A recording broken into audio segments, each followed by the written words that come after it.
the underground. A young nigga got it bad cause I'm brown. And not the other color, so police think they have... Oh, sorry about that. I didn't see you there. Hello, friends.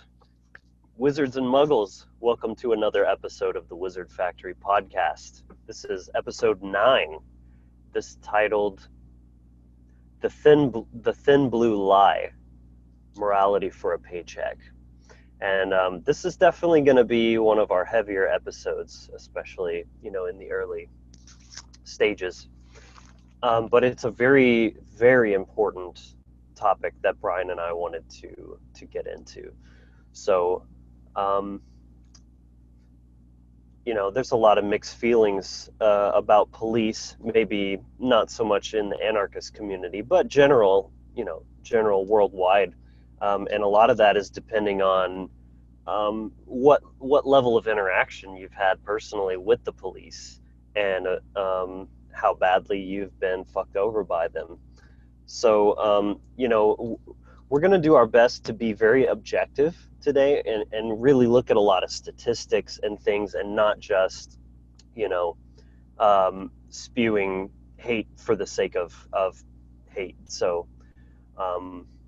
basically,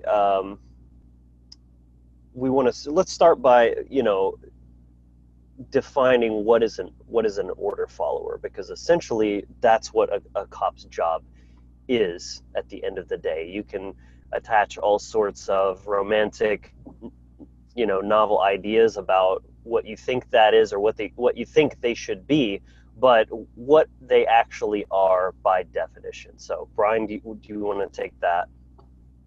Yeah, absolutely. So an order follower is someone who willfully chooses to take action on what they are told to do rather than to act with conscience and use discernment to see whether or not those actions are actually causing harm to other beings, whether or not those actions are actually right and in alignment with cosmic law. So they, in a nutshell, they do what they are told rather than do what is right. Right. I think we could kind of take a look at the word conscience. It comes from two separate root words: con, meaning together or joined with, and then science, which comes from sciere, which means to know or to have knowledge. That's where we actually get the word science from, con, science, conscience.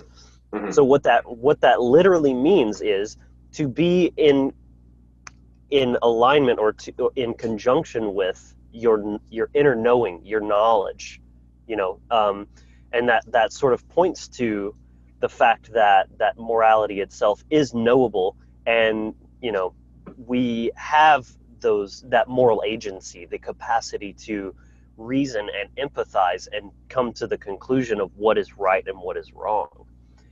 And essentially, by definition, a cop is meant to ignore that and follow the orders that they are given, whether directly from a superior or following the laws that are written by, again, someone else, someone they probably don't even know. And, we already know how messed up the political system is and what is the primary motivation for laws that get passed and stuff like that. You got to be pretty dense to think that they're there for our benefit or anything like that. It's all just, an extortion racket to see how much they can get out of people before they, go crazy and, revolt or go on a shooting rampage or something like that. I had a couple things that came up here that we can mention. One, I'd like to mention that obviously at one point, Logan and I had both been order followers, not as police, but we were both in the military in different branches.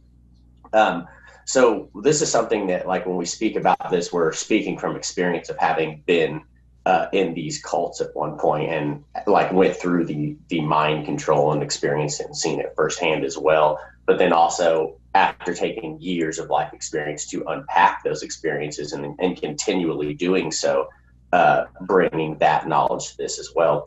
But something you said about conscience, I got a really big hit. The Kanaj rune came up for me.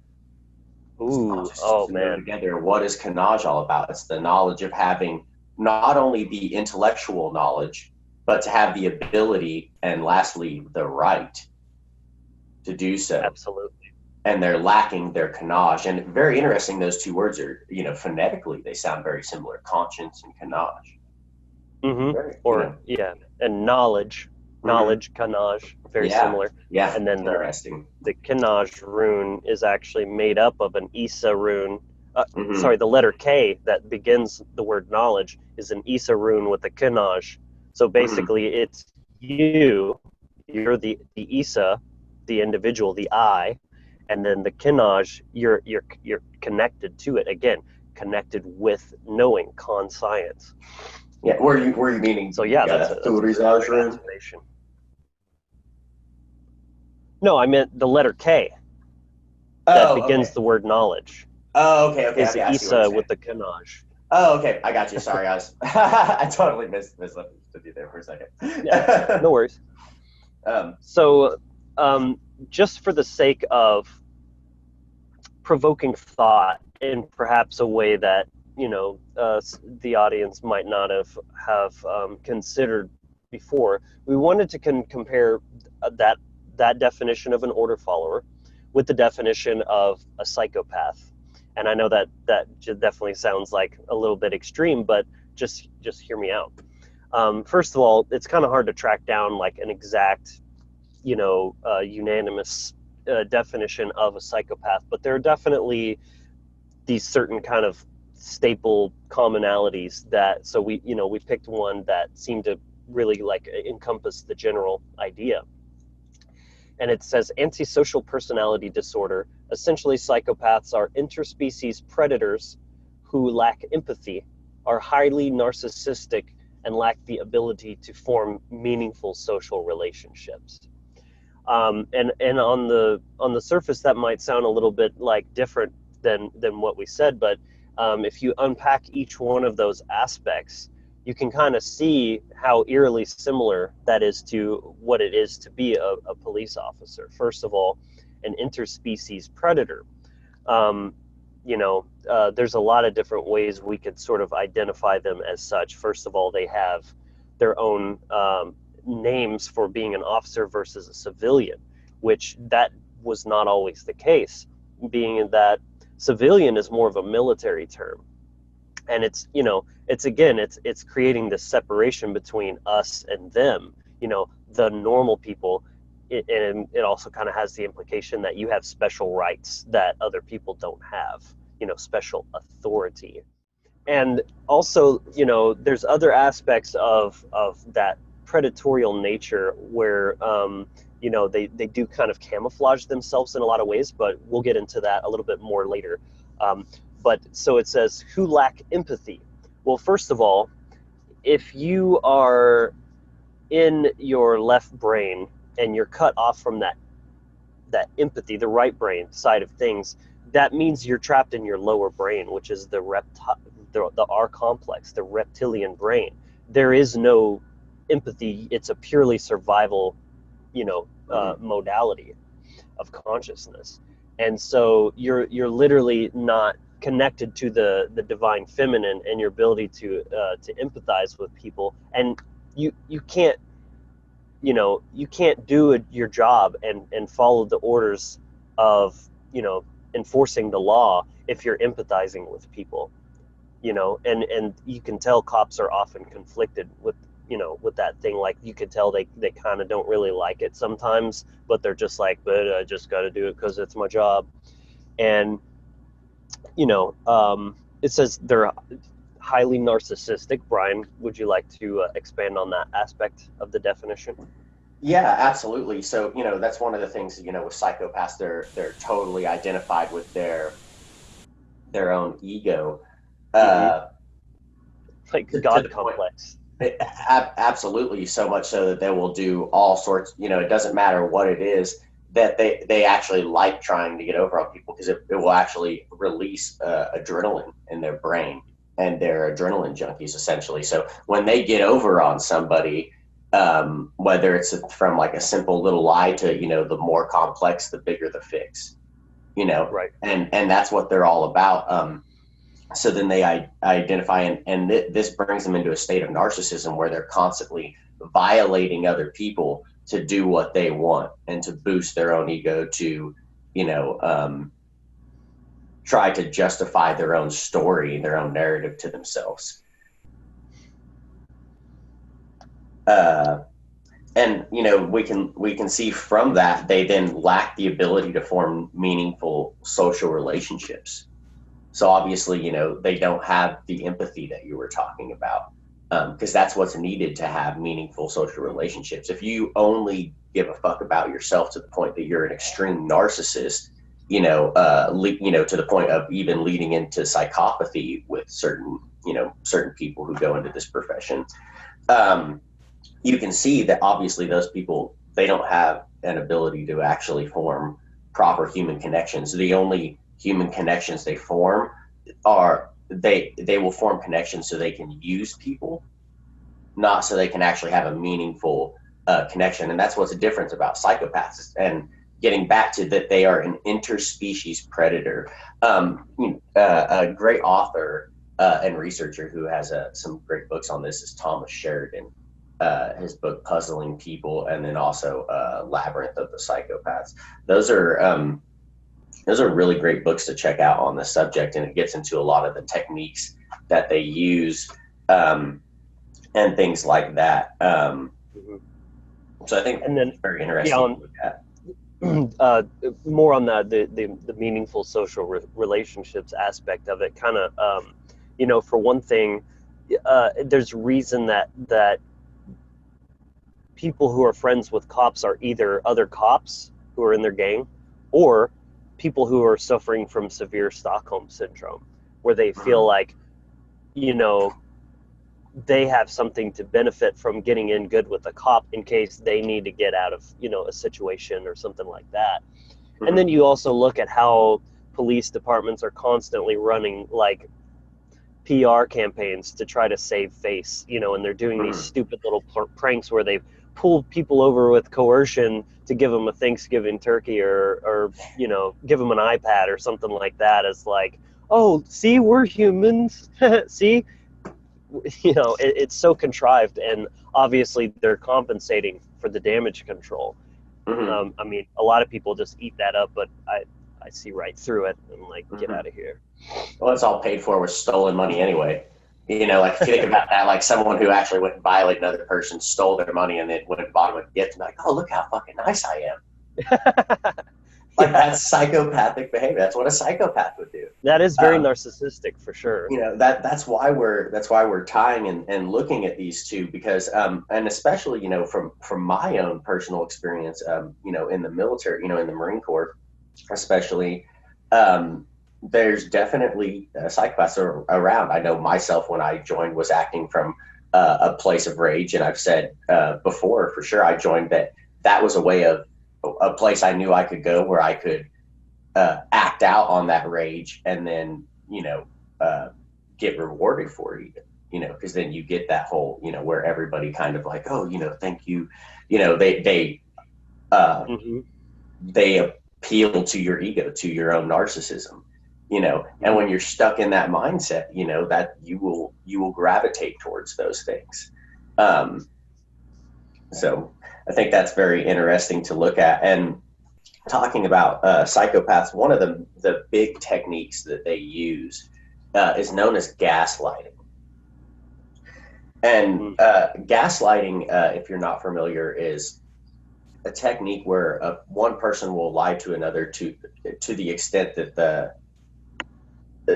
the lie will be so outrageous that the person who's being lied to eventually will then even believe that outrageous lie. So, for example, you know, I could be telling, you know, Logan and I could be looking at two different colors, and, you know, the color is actually green, but I tell him, no, that's red, to the point that, you know, like, no, you're crazy. Like, you must be colorblind, you know, to the point that he would then actually believe it, that I would have then gaslighted him. So, you know, and that's what's constantly happening. And we're going to see this term come up a lot in this talk here.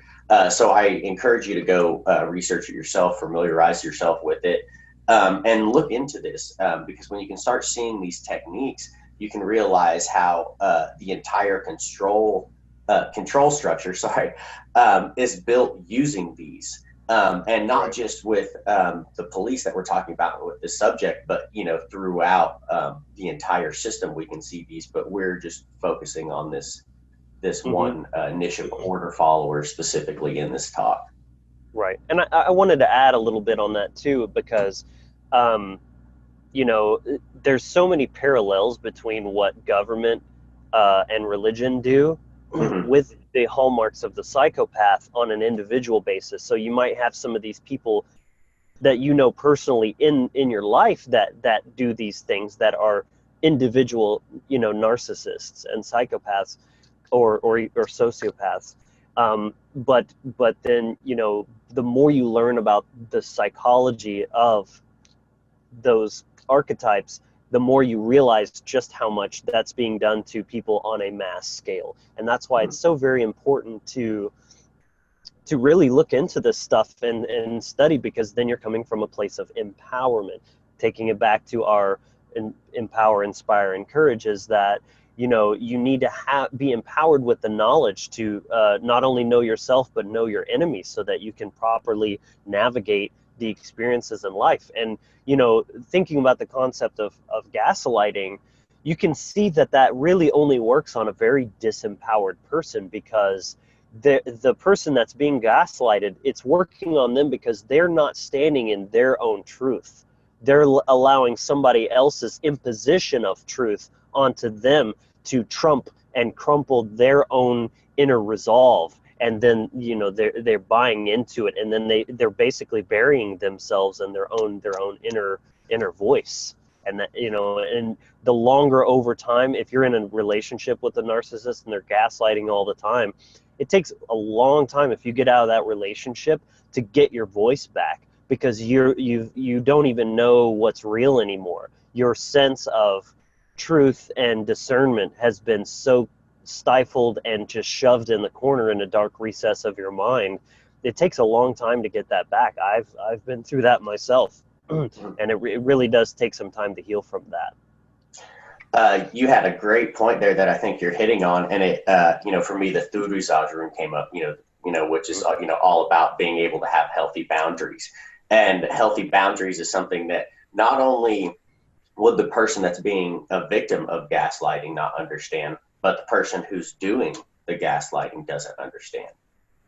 Because both of them, one person's allowing their boundaries to be violated, the other person is violating other people's boundaries. They're just different manifestations of the same problem, a source problem, which is not having a healthy boundary. And this is something, obviously, that police have a huge fucking problem with. Let's be very clear about it.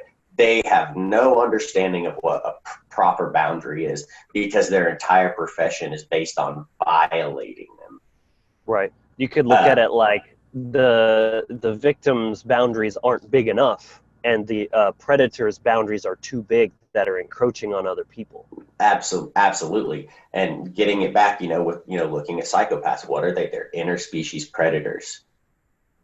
Their existence is all about violating the boundaries of others. So you can see why psychopaths, will gravitate towards this field. This is one of the top fields that psychopaths will actually gravitate towards. It's number 7, I believe. There's also lawyers on there, media, CEOs, because that's another huge field that you see it in with CEOs in like Wall Street or big companies and stuff. You see a lot of psychopaths gravitate towards that, because it gives them a position that they can use to then influence and dominate other people to get what they want. So we see them in a lot of fields, but tying it in with the police, and this isn't something that you can go look this up.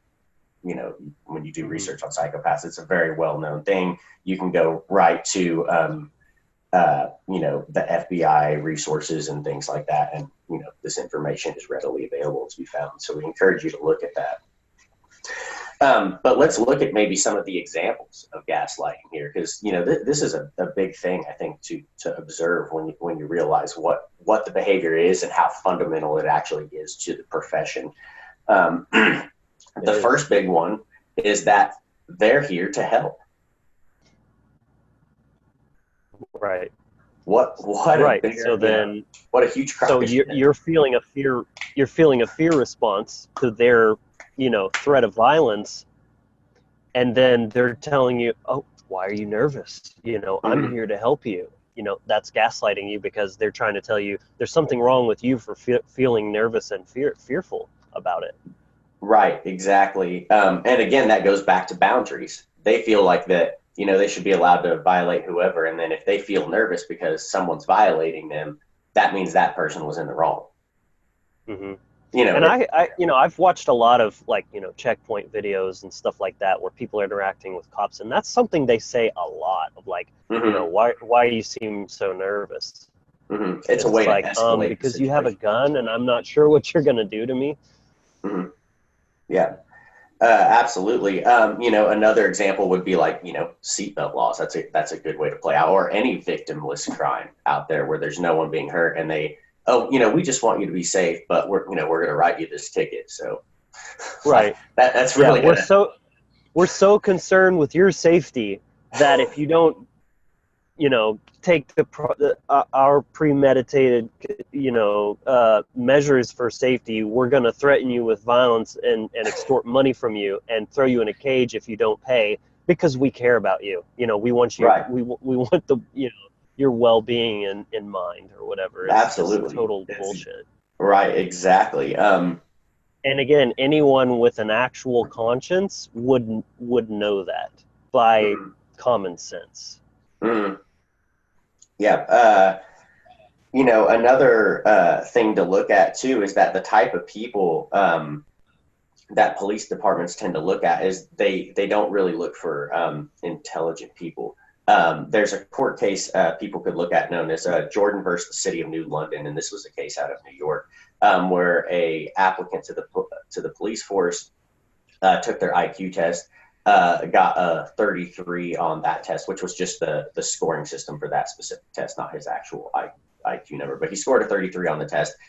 They rejected him because they were only looking for applicants between the range of, I believe it's 20 or 22 up to 27. So he had scored, 6 points too high, and then was rejected because of that. He then took it to court, lost the case because it wasn't just him. They had discriminated against that was a standard. And their official reason for that was that more intelligent people would get bored with the job and that they would quit and waste valuable money on training and things like that. But when we can really delve into it, we could see, when they're wanting people who don't have the ability to really tap into a higher intellect, or people who those people are a lot easier to sway and think, because, tying it back to the trivium process or the disempowered state of being, where you don't have the proper knowledge, that proper panache. Well, right there, your whole process can be manipulated off of that, because you can only make decisions based off of the knowledge and understanding that you have the ability for it. So it's the principle. Applicants that don't have the ability, boom, they're easy to control, and they do exactly what they're told without thinking, which is exactly what they want order followers to do. I mean, look at the order follower. That's what they do. They do what they're told without thinking. Mm-hmm. It comes back to the principle of mentalism. They want the right kind of state of mind going in the initiation process of their cults. Absolutely. And another big point we could look at here is friends of the cult using the cult, to push their will and use violence against people. And this is something I'll get into a little bit that I actually just had a personal experience with, where there was a neighbor who he's just I won't get into too much, but just say at least just a very sad, self-loathing person. It tends to be one of the people that will just go and try to start conflict with people who don't even talk to him. I haven't even spoken with the guy in over a year. And I'd lived at this place, been buying this property for about 3 years now, and had my four pit bulls out here with me the entire time. In fact, even before this guy moved here. And they've always been in their own pens. There's never been a problem with them or anything. They're always very well taken care of. But he found out that there was an ordinance against pit bulls in that county, and he happens to be friends with the local sheriffs and police. So he then used them to try to come and mess with me. And they showed up, then threatening to, told me I had they'd be back the very next day, and obviously that they would violate me and kill or take my dogs if they were still here. So then I had less than 24 hours to figure out how to get 4 really big very thick pit bulls to places where they could be safe, and luckily found an animal rescue that's going to board them for me until I can move. But I'm having to then go through the whole process of being able to move just so I can have my family members with me. And this is something we're going to do a separate little episode about, where we'll get into it more. And, going to be, we have some interesting things that we're going to be transmuting out of this situation.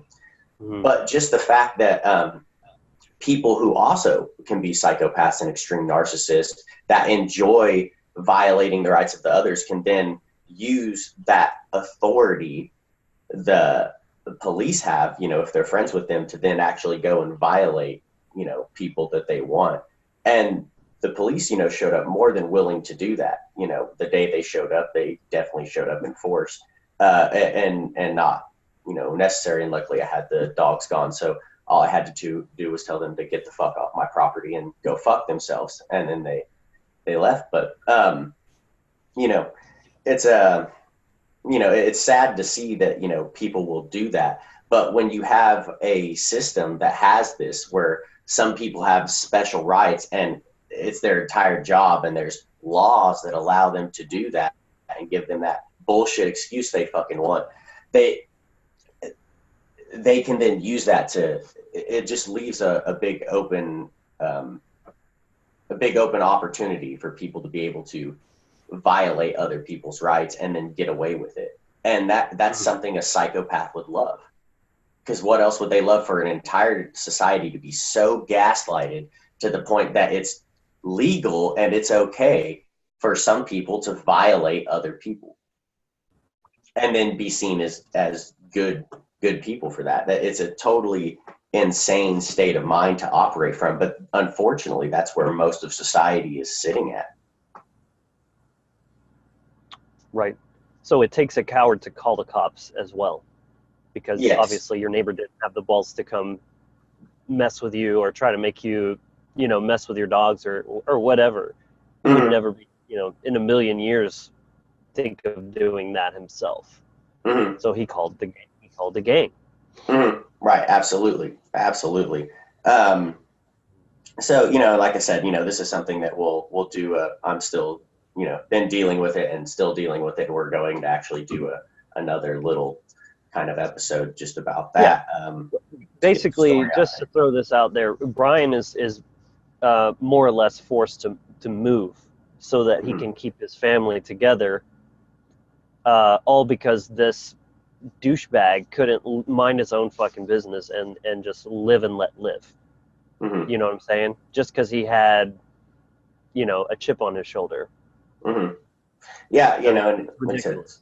And some people they will just do that. You don't even have to do anything to them. Like I said, I'm pretty kind of keep to myself person. Spend most of my time studying and things like that. And I hadn't even exchanged words with the guy in over a year or anything like that. I don't even look at him when he drives by. There's some people will just they have to distract themselves with something. And again, they get off that adrenaline rush of getting over on someone. That's, that's an interspecies predator. That's what they do. And they can come in all sorts of different professions and sizes. They can be anybody, but, it's just people who lack empathy and will do things just so they can get what they want. But, another thing that, obviously we're using the word cult, here. And, obviously from personal experience, I can absolutely say that being an order follower, that it's the same as being a cult member. When you look at cults and how they operate, it's the exact same in how they have hierarchical structures. But some of the techniques that they do is they use isolation, conformity, indoctrination through repetition, and trauma. And I think we can break each of these down a little bit. Specifically, just speaking from, personal gnosis here, one of the things that happens when you obviously go to basic training or boot camp, depending on which service that you're going into, you're obviously isolated. Mm-hmm. You're then put into a place where everybody is wearing the same uniform. It's all about conformity. Like that's it, the whole military police. It's all about conformity. That's why they're all wearing the same uniform. They're enforcing the same laws. You could go on and on and on with that.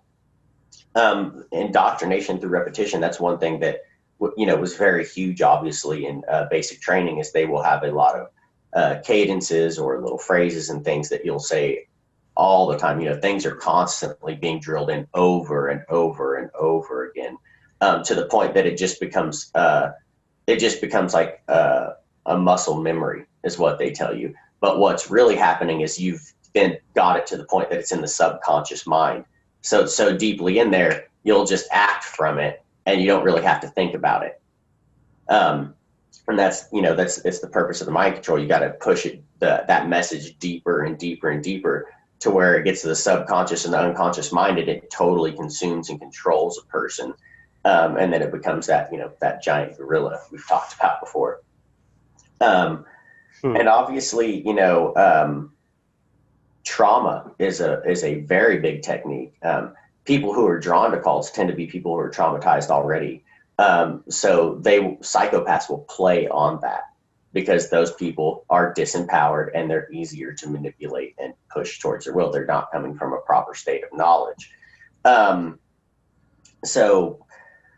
then during the actual process, they'll by playing on that trauma, they will be inducing more and more trauma, gradually getting more and more intense as a way of shattering the psyche, because you have to shatter the psyche and then rebuild it back up. It's a dark alchemical process. And they tell you this while they're doing it to you. They'll tell you that, I shared a quote, in our the talk we did on the healing the wounded warrior. That they told us, it took your parents 18 years to fuck you up, and now we have to unfuck you in 3 months. It's that idea that we're going to break you down and then build you back up. They tell you that over and over, and yet you just kind of go along with it, and that's because it's mind control, and that's how that works. But it can only work on someone coming from a place of being disempowered. Is there anything you'd like to riff on that? I think you did a really good job. Looking at that, that I think studying the cult mentality and the techniques is another one of those things, like I said about gaslighting, where you can really stand to benefit pretty much across the board by educating yourself on this, because it's everywhere. It's prevalent all over the place. And guess what? Again, if you're not empowered with that knowledge, there's a good chance you might be falling for that yourself, and you are, in fact, participating in a cult of some kind and don't even know it until you start, recognizing those patterns. It's all about pattern recognition. That's what consciousness actually is. So the more you raise your awareness, you start seeing, oh, I've seen this before. I recognize this. I recognize this. Excellent. Yeah, absolutely. And we'll talk about other cults in future episodes. So, we've got some other juicy stuff in the future to come out with. But getting back to this, you had a really good point when we were doing our brainstorming, Logan, about it's okay to feel nervous, but don't feel guilty. Would you kind of want to break that down a little bit? Yeah, I mentioned this. It just popped into my mind because I had recently watched one of Larkin Rose's talks that he gave at Anarchapulco this year, called Guilt-Free Freedom, I believe is what it's called.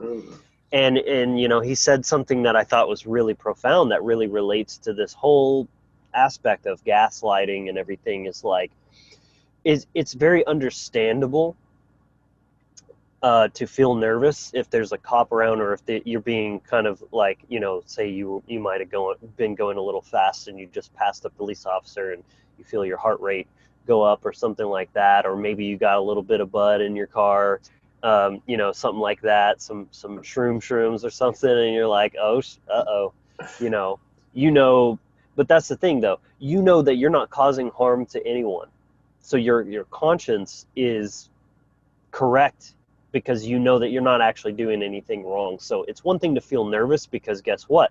They have guns. They have the authority, the legal right in quotations, to initiate force up until killing you if you do not comply with what they're trying to make you do. But don't you dare feel guilty for breaking a law that has nothing to do with morality, because that means that the gaslighting is working and that they've actually made you believe that you're doing something wrong just because you're not obeying the violent, demands of our ruling class. You know, it's absolutely ridiculous. Man, that's such a great point there. It reminds me of like a situation where in like an abusive relationship, where the person that's being abused is the one that actually feels guilty, rather than the person who's actually doing the abuse. I've talked to quite a few friends of mine that have been in actively in abusive relationships, and I can see what's going on plain as day, but they're so in denial. I try to drop gentle little hints about, maybe that's not the healthiest thing and things like that. But ultimately they have to figure it out for themselves. But I've seen this time and time again where they're just like, yeah, anytime I get emotional, he yells at me, or, makes me go in the other room or something, like, and then rather than say, that's horrible, he shouldn't do that, they say, but it's true, I can be a little crazy sometimes. And that's them believing the lie that's been imposed on them. They're like, I know I can be I get a little out of line sometimes, that sort of thing. It's like, man, you could relate this a lot of ways, because it's almost like taking it back to the Christian concept of original sin. It's like, this double standard of, you can't possibly be perfect, but yet I'm going to hold you to the standard of perfection. You know what I'm saying? It's like, yeah, you can get a little out of line because you're a fucking human being. No one is perfect. And that's a reflection of that God complex, where that the narcissist person is perfect and can do no wrong, and all they can do is point out all your little flaws, because that's what they're never going to look at themselves. They would be dead before they ever admitted wrongdoing on themselves, but they will tell you how you're messing up all day long and make you feel like the most trash human being for it. It's a double standard, and that's you see that all the time. Absolutely. I could tie that to how, like, go for it. the government example of that. They're always pulling people over for victimless crimes. They're always citing people. They're making up laws on the fly. Like, I'm arresting you for resisting arrest. Like, that doesn't even make sense. Meanwhile, when they break their own laws, they go against the Constitution, or they act, they kill somebody or something like that who didn't even have a gun. They investigate themselves and determine, we didn't do anything wrong. No, we're perfect and flawless. We can't possibly. We're the government. We're perfect. We're wholesome. It's just the people, the big scary world out there. And this is why you need us, right? Yeah, you need us to keep you safe. A giant thin blue lie. It's just gaslighting. The entire system is built on this giant lie and gaslighting, because ultimately we have to look at who are the enforcers that actually help bring this system into existence. Well, it's the order followers. You're not going to see a politician come knocking on people's doors, because they're even more cowardly. And, you know, this is the next thing I'd like to look at here is that, you know, one of the things they're trained to do is that they're trained to escalate situations. Mm-hmm. That's a standard technique because then, you know, obviously the more escalated the situation, the more potential charges, the longer they can keep people in cages and the more revenue they bring in, because that's what their job is. They're revenue collectors. They're essentially, you know, road pirates was on, you know, if we actually look at, you know, what pirates were originally, that, you know, that's really what they are, is they just go around and pull people over and extort them and enforce laws and steal their booty. Right.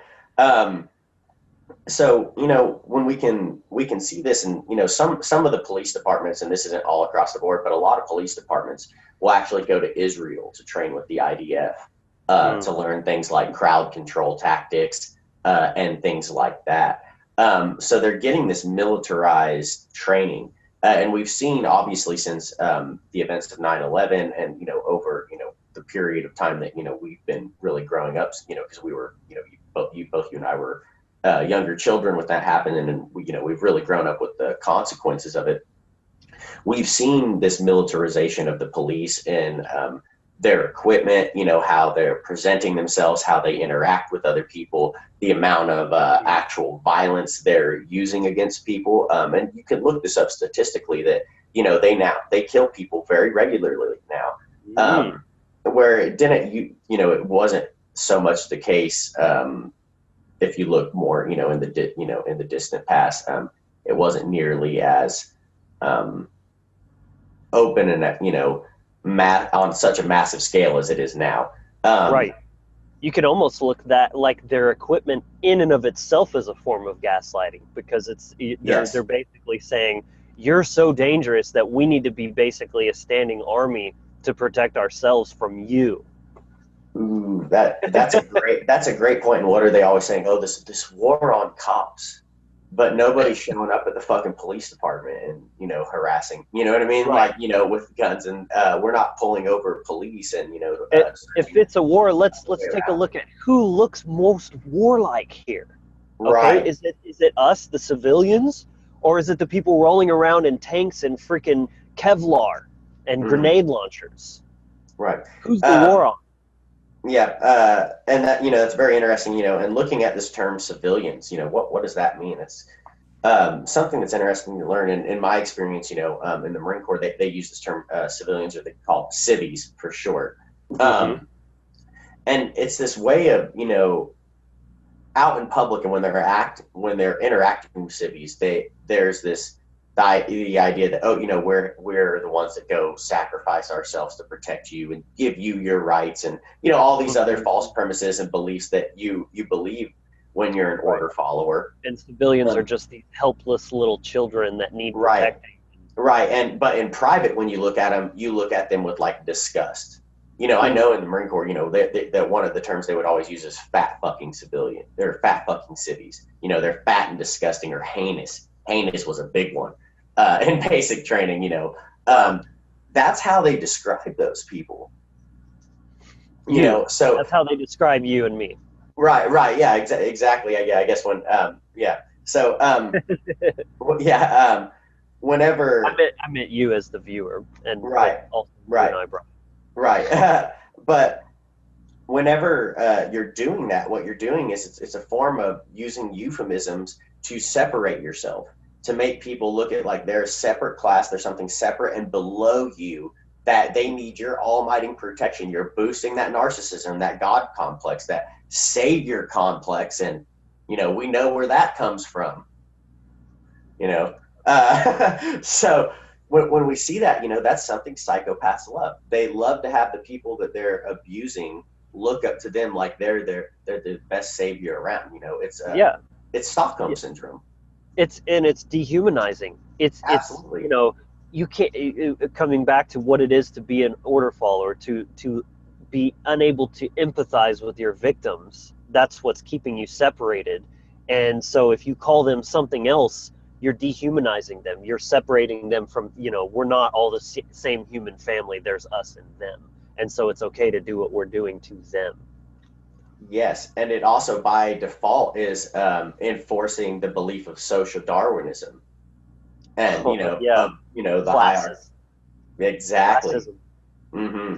Right. So when we look at this, I think we can see that obviously their jobs depend on crime, so they will help make crimes to obviously keep the need for them to be around. Right, to validate their own existence, basically. Right. Absolutely. And when we look at, for example, like fire departments, you don't see them out there starting fires, to go put it out and then, say, have everybody look and say, oh, look at how awesome we are, Yeah. Or paramedics aren't out there beating the shit out of people and then giving them CPR and saving their life and then saying, oh yeah, we're such a nice fucking guy. Yeah. It seems insane, but that's what the fucking police do. They do shit like that where they violate and harm people and then make it seem like they're the same. The shit out of you. Right. Yeah, exactly. There's actually there's a really silly movie that I enjoyed watching when I was younger called Mystery Men, and it's about this like kind of super what's the word, like misfit group of wannabe superheroes. They don't really have powers, but they kind of have delusions of grandeur. But then there's another guy who actually is a superhero. He has like a jetpack and he can kick ass and stuff like that, named Captain Amazing. And right in the beginning of the movie, he just got done beating up these bad guys that were terrorizing a nursing home, and he's like yelling at his agent about the press, like being like, oh yeah, that's great copy, amazing tramps in a nursing home, yeah, that's real impressive or whatever. And he's like, where's all the supervillains? And his agent tells him, well, you pretty much defeated all the bad guys. And so he's realizing he kind of put himself out of the job by everyone's either dead or gone crazy or in jail or whatever.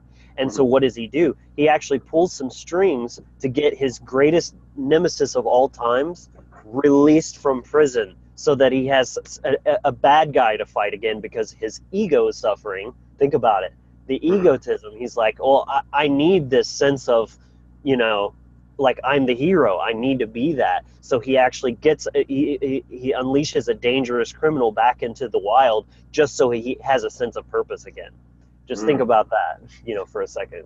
Yeah, very interesting. And one, we can see that play out in the court systems. Look at how, people who are in there for victimless crimes will get huge amounts of time on sentences, but then people who are actually like, rapists and violent offenders and shit like that, they will get simple sentences or just a slap on the wrist and then get put back out there in society. Well, right. Catch and release. Yeah, exactly. And it's keeping the predators out there because what does that do? It keeps all the prey in that mindset of being afraid, which allows other predators to come in and say, hey, what is that? It's the Hegelian dialect. Problem, reaction, solution. A wolf in sheep's clothing. Absolutely. Let's put a wolf in charge of guarding the hen house. Right. And, something we can look at here is, getting back to, the fundamental of, and especially here in the United States, what the police are actually doing, and we can look at what prisons actually are. And that they're private corporations, they're privately owned corporations that operate for profit. Feel free to go do your own research and look that up. This is how they operate. It's modern slavery. We're talking about billions of dollars. Right. They have prisoners make all sorts of different goods and things for sale for just absolute, what would be slave, just shit slave wage. Slave labor. And they literally, these people are living in a cage, and a lot of them in there are in there for, things they didn't even include, because this is something we haven't mentioned. But, when people get falsely accused or convicted of a crime that they didn't really do, or they were framed for, by the officers, they had drugs planted on them or something like that, whatever the case may be. And then they end up actually going to one of these places and losing, years, even decades of their life, and then it only coming out later that, oh yeah, the police right. But then, the people who did that never actually face any charges or anything. you know. Yeah, and that's not even to mention the overwhelming majority of people in prison are there for nonviolent crimes. In other Right. words, there was no victim. It was a, you know, just, you know, a corporate type of infraction or whatever. And, you know, knowing what we know about morality, they have no right to be in a cage at all. I'd be willing to guess, I don't have the numbers here, but if you looked at that, those, you know, the statistics, that we would probably only have maybe 5 to 10% of the prison population that we have now if we only were caging people that were actually harming people. Mm-hmm. So just think about the billions and billions of dollars that these companies are making, these private prison companies, and just think about the amount of lobby power that they have and how that it translates to legislation that keeps people getting incarcerated at a much higher rate. You can, I mean, it's so plainly obvious if you think, just use basic rationale to look at this. Right. It's a psychopathic system, the entire thing. And you can see different players in it because, you know, other fields that, you know, obviously psychopaths gravitate towards is like lawyers, judges, politicians, you know, media people. You know, all these are all fields that they can go and they can use to manipulate, but these are all major players in how the system of control is actually built and operated, you know, in our reality field. Right. And the media, they're the biggest gaslighters of them all, too. Right. Absolutely. That's the actual mouthpiece. Right. Because they play the role of, you know, helping promote all the, you know, this illusion of what the police really are. But you had mentioned in our little pre-talk about the real Rick Ross and things like that. That's, you know, kind of a very interesting thing to get into. And it ties back with what we were talking about of how they have to, their job depends on crime, so they have to actually create crime. So would you like to explain that a little bit? Yeah, I can touch on that. You know, just briefly to get the information out there. Basically, you know, there's plenty you can look into this on your own. But basically, we're not talking about that fake ass rapper Rick Ross. The real, you know, he got his name from, there was a real another guy named Rick Ross that was just a regular, you know, drug dealer, a crack dealer, and basically the government, the CIA, was running a black operation, giving him copious amounts of supply of drugs and pushing crack and other, you know, narcotics in black poor neighborhoods, and basically creating a, you know, a black crime epidemic way worse, you know, than it was. And, you know, obviously the CIA, that's how they fund their secret operations and things like that, and, you know, launder their money and all kinds of stuff like that. But, you know, like how is the government going to wage a war on drugs? Meanwhile, they're the ones that are actually the biggest drug pushers of them all. There's your gaslighting. There's your narcissism right there, accusing its victim of the very shit that they're doing way on a mass scale, you know, way worse. And you can see that that's a, you know, even it's spiritual warfare, because, you know, what happened to those you know, communities and things, you know, it's not only a way of exploiting them to get energy and, you know, money and revenue out of it, but you're also breaking up families, you know, entire generations of people. You're destroying lives, killing people. I mean, it's warfare on every level, and this is something, you know, that it's done regularly, and that's obviously not the only case of it. You know, this is something you can go and look into of how this happens. And as a side note, you can kind of look at this dynamic. This is actually what other predatorial, you know, again, always trying to reflect the mass scale model with the individual model. People like drug dealers and pimps and things like that, what do? First of all, they take a damaged individual. So on the mass scale, you've got, you know, government is coercing you. It's threatening you with violence all the time. You're scared, you're afraid, you're you know, traumatized by that. And then they're offering you an escape by giving you drugs. And then what's that going to do? Then you're dependent on the drug too. So not only they're taking a wounded person that's already unwell, then they're getting you addicted to something that's even more harmful for you, simply to cope with the trauma that you gave them in the first place. And then once they're addicted, then you got them in your pocket. You can control them like a puppet on a string.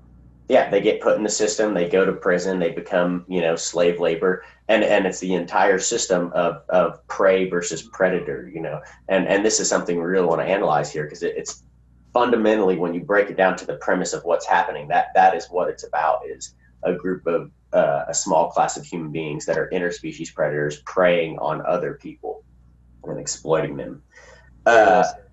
So, and another way we can look at this here is their vehicles are becoming discreet. I'm sure a lot of people have noticed this. I know I definitely have, that police vehicles are now becoming more and more discreet.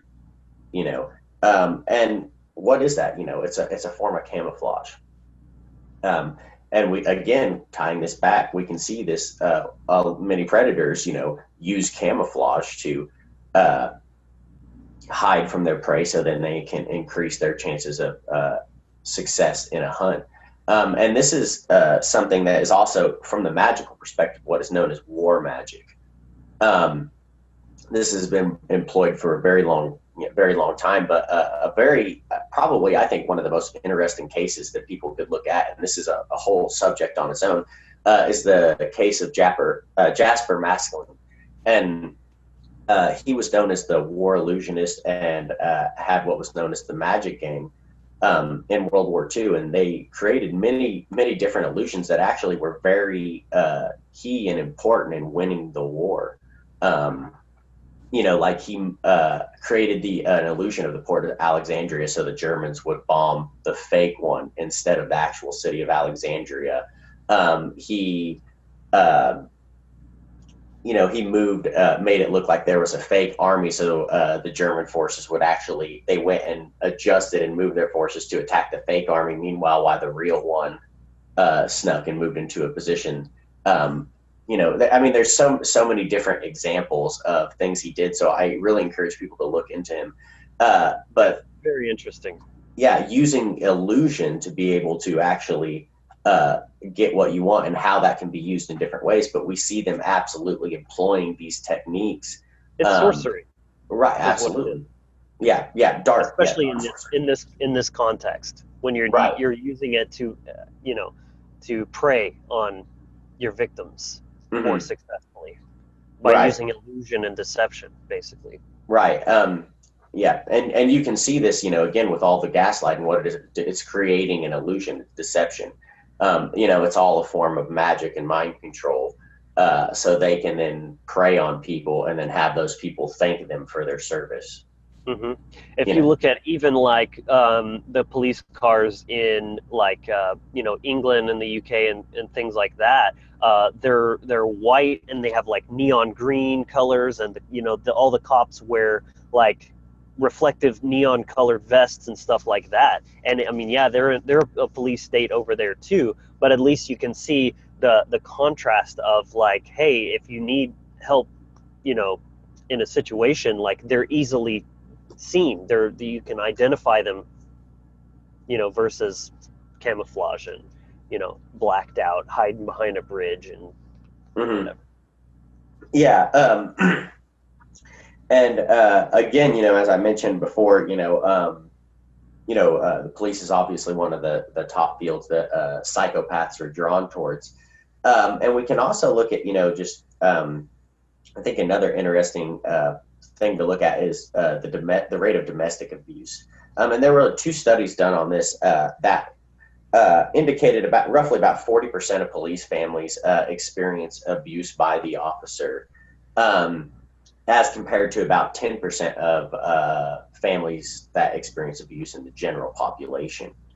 Because then you can look at, people who are obviously so used to using authority and using violence to get their will, and then they have a whole system, that thin blue lie to hide behind. They can, use abuse more and then get away with it because they can have their buddies that will back them up, and they can hide behind that badge, that illusion. And Yeah, that's one of those things you can kind of look at like as a, it's a symptom that indicates the mentality.